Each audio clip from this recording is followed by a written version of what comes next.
Your second stimulus check goes to a big battle on Christmas Eve. The question is, what do they want to deliver in the gift?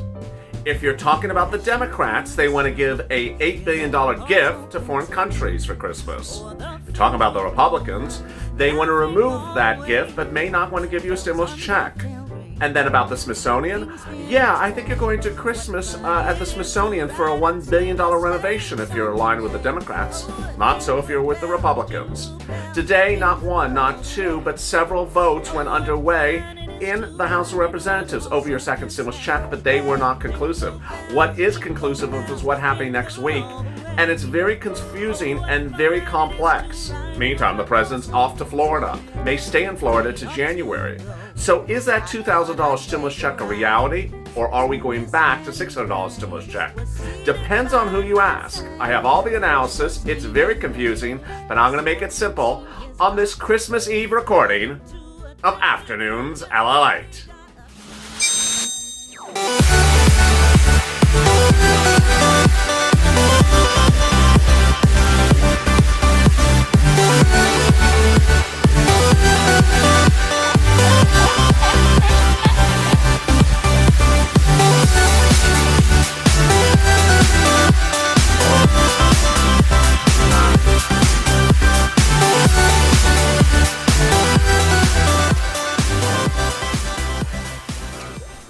Hey, good afternoon, everybody. It's Afternoons LALATE. I'm so glad you joined me here on a Christmas Eve recording of Afternoons LALATE.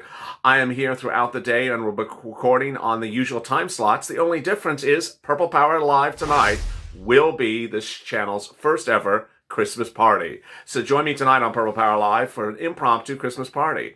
But if you've not subscribed, please subscribe because I'm going live and going taped, and I'm also delivering breaking reports as they hit. There was a breaking report earlier today, which you may have saw, that fell between Mornings LALATE and Holidays LALATE. And because of that, there will not be a third stimulus check video this afternoon. Rather, I'm going to encompass those details into this recording. So please subscribe. No one's fighting to get you money right now, not 5 days from now, not 5 weeks from now, but money right now. And now you see the importance of state stimulus when you listen to this recording, which is very confusing, but I'm not going to make it easy. Also, like this video. It really helps in the algorithm rankings. In this video, I'm going to go over what's going on with House representatives today about your stimulus. Where is the new battleground? Have we suddenly become partisan? And what's going on with that bicameral, bipartisan spirit we had just a few days ago? Is it gone? And meantime, are we going back to the $600 stimulus check from the efforts to do $2,000? And is this an effort to give you nothing or something? I'll go over all those details and more. And with that, so glad you joined me on this Christmas Eve. Let's get to the breaking news. The breaking news is that the spirit of Christmas differs depending if you're speaking to a Republican or a Democrat. The Democrats and Republicans took partisan positions this morning, doing not one but two votes on the House floors. First, the House Democrats called what's called a vote of unanimous consent. It calls for unanimous vote because there wasn't a lot of people in session. It's called a pro forma session. So if a few people present, they're asking for unanimous consent. One vote of no does not give the unanimous consent, obviously. So they called for unanimous consent to amend the second stimulus bill of last weekend to switch the $600 check to $2,000 as the president so asked. It did not include the three other items the president also asked to be amended. Why? More about that in a second. One vote of dissent. The vote was killed. Then it was the Republicans' turn. They did a vote of non-consent to amend the bill for their purpose. One, to remove the federal aid to countries around the world, $8 billion. And when I use the word aid, I'm being loose with the words. By all accounts, it's not really aid for people in need. It's aid for militias and things like that. The vote of dissent came in, and their effort denied as well. So nothing got passed, and then started the partisan bickering across news reports. But then came Roy Blunt, a Republican, a senator, Missouri, the same state where your favorite Josh Hawley's out of, also Republican. He said what's going to happen Monday will not be good. And let me explain to you what he's predicting. On Monday, Nancy Pelosi, and Tuesday, Nancy Pelosi's going to take the same bill that she did today and call it for a vote when more members are present, a normal vote, and it's going to pass. And then it's going to go to the Senate. So then what's going to happen in the Senate? Senator Blunt said his own blunt response. Nothing. He says the bill's going to die in the Senate and is never going to call for a vote. So then what happens to your stimulus check? You're not going to get a stimulus check. You're not going to get $600. You're not going to get $2,000. Which one is it? It's really unclear. Here are the permutations. There's a lot of possibilities that could happen. One, the president's table still has on it the stimulus bill passed by Congress a few days ago. It's a $600 stimulus check bill. It has the federal foreign governments in it. It has the $1 billion for the Smithsonian. The president has vowed not to touch it. If he doesn't touch it, it would become a pocket veto. There is enough votes in the Senate and enough votes in the House to override a pocket veto, to make it law and to have the check go out to you. That's good news. So why are senators and House members not doing an override of the veto? They still have time to make that decision, but it's not clear why they haven't done that. Second, if Nancy Pelosi does push with the amendment of the bill and sends it to the floor of the Senate, then the bill has then started to the amendment, and at that point, we could repeat this process. And if the Senate doesn't take it up, you have no bill passed from Act to Congress. Third, there's another question about what will happen about all this. If the president doesn't accept or sign the bill that's on his table, and no one overrides the veto, and no one overrides his actions, it will die. The bill will die.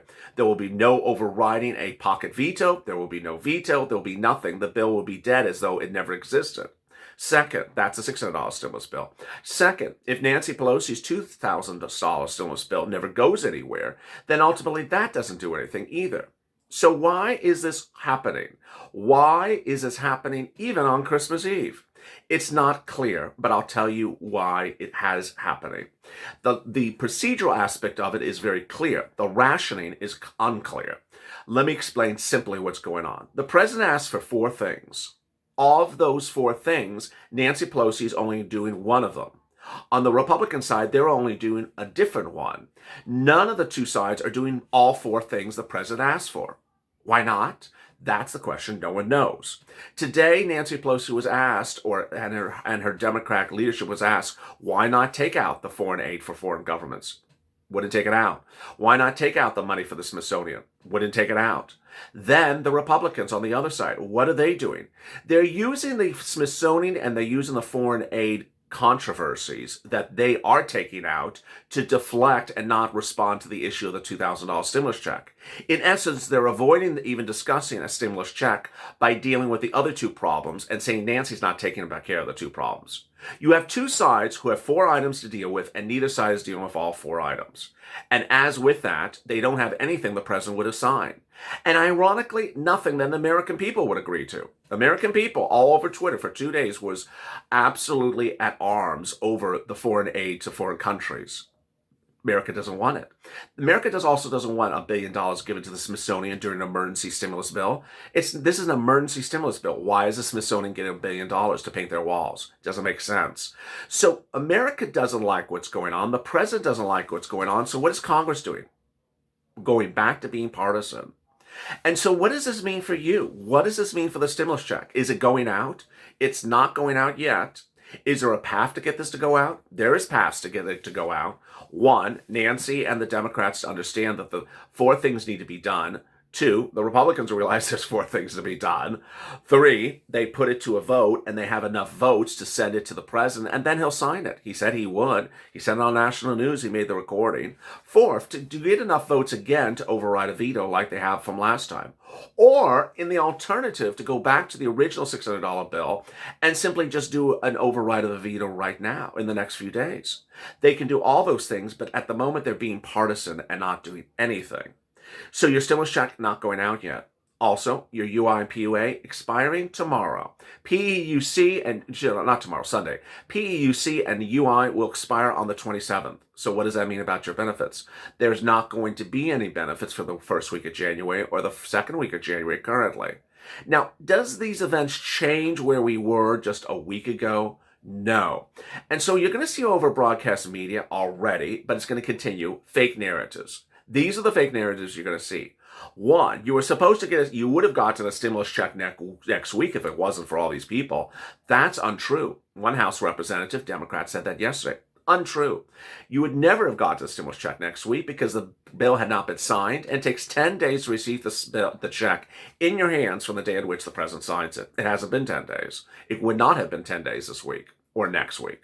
Next, that your UI and PUA benefits are going to expire the first week of January because of the events of this week.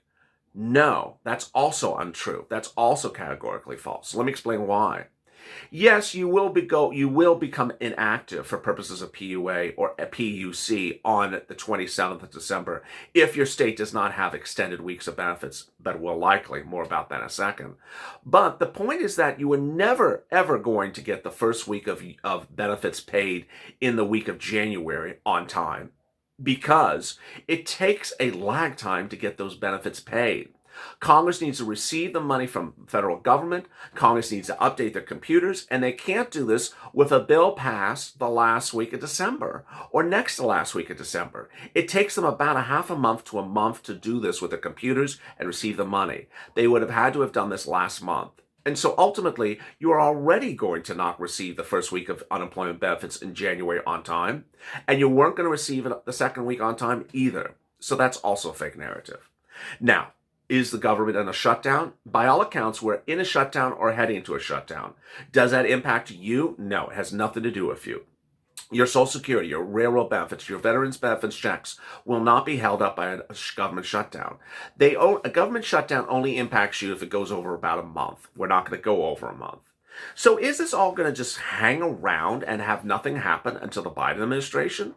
Hard to say. Yes, hard to say no. It's also hard to say what's happening in the Biden administration. Third Stimulus Check is a new hit show on this channel. It comes after Purple, generally on Afternoons LA. It won't be today because of the breaking news report earlier today, which consumed an extra recording. But let me explain to you what's in what's in Third Stimulus and what Biden is promising to give you. First, $2,400 of SSI and SSDI, $200 a month every month to December of next year. But the first month would likely not be paid on time. It would likely be late and be paid in double on the month of February, plus a 20% upgrade, lifetime up to 20%, and a new benchmark that would tie your benefits to something other than COLA. All really good news. Next, FPUC retro at $600 a week back to July. How would that be done? He would override the existing $300 bill and say this now replaces that bill. The language would replace the language of the prior bill.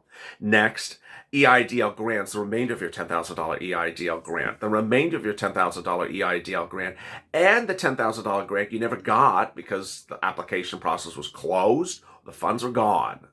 A lot of other great stuff, like multiple stimulus checks. Oh yes, he talked about that just a few days ago.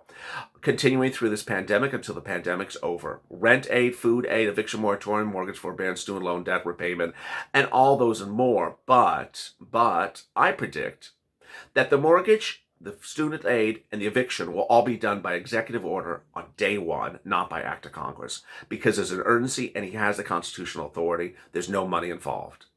So all those things are coming with third stimulus, in Biden's stimulus in January. How fast is it going to come out? Well, again, this is a question of how fast Congress wants it to come out. They can get it to come out as soon as Biden comes into the administration on day one. They could literally have the bill written now, start calling for a vote next week, start working on the bill, but not send it to the president until the day after inauguration. Don't have the Senate vote until the last minute. They can have it vote and then send it to the president when he becomes inaugurated in the late January. But they haven't prepared. In fact, much of what Congress is doing is not preparing about anything.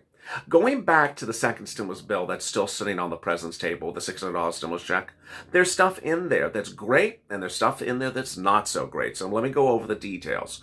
First, there's an eviction moratorium. Yes, it's extended to January 31st. It's not the comprehensive one I would like, but it's a CDC eviction moratorium. The one that protects you by filling out paperwork from CDC and giving it to your landlord. It's currently set to expire in late December. You need that eviction moratorium to be extended. There is no mortgage forbearance, however. That's really horrible. That will expire in late December. So that means a bank can foreclose on you on January 1. Then, student loan debt repayment moratorium or forgiveness, not in this as well. That's what Joe Biden will do. He will not only just forgive it, he's going to he's actually not just put a moratorium on, he's actually going to forgive it. And what about the other items in the bill? Well, PUA, UI, FPUC extended $300 a week to mid-January, to mid-March. There's other items that are really good in the bill. Rent aid, free broadband for people of an economic level or lower. And then childcare, increase of SNAP benefits, also really good. And other items across the board. But the question is whether we can get these items passed. You know, in the magnitude of what we're looking at in the bill that's sitting on the president's table, the vast majority of the items included are good. The $600 stimulus check is a slap in the face. And that the provisions that are omitted, like mortgage forbearance and student loan debt repayment, are only two of the ones that really should not have been omitted, along with adult dependent checks.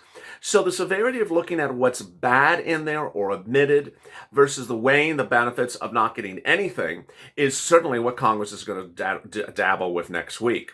Ultimately, the question is whether going to the mat over a bigger stimulus check or going to the mat over the issues of foreign governments and the museum renovations are the real deal-breaking items. It's a lot of things to debate, and ultimately you and I are on point on where those items are. Needless to say, broadcast news reporters will potentially continue to do the confusing narrative, which is unemployment benefits have stopped because of this, people are about to be evicted because of this, but they're not talking about other issues, which are why are we giving millions of dollars to foreign governments, why are we giving billions of dollars to museums, and why are we trying to really drag our feet on a small stimulus check and failure to give FPUC retroactive that should have been included as well. A lot of questions, a lot of answers. Join me next on Purple. On that video, I'll go over the big benefits that are available to you now from states, cities, and counties, and more benefits are coming as well. As always, stay informed, stay smiling, stay LALATE for more.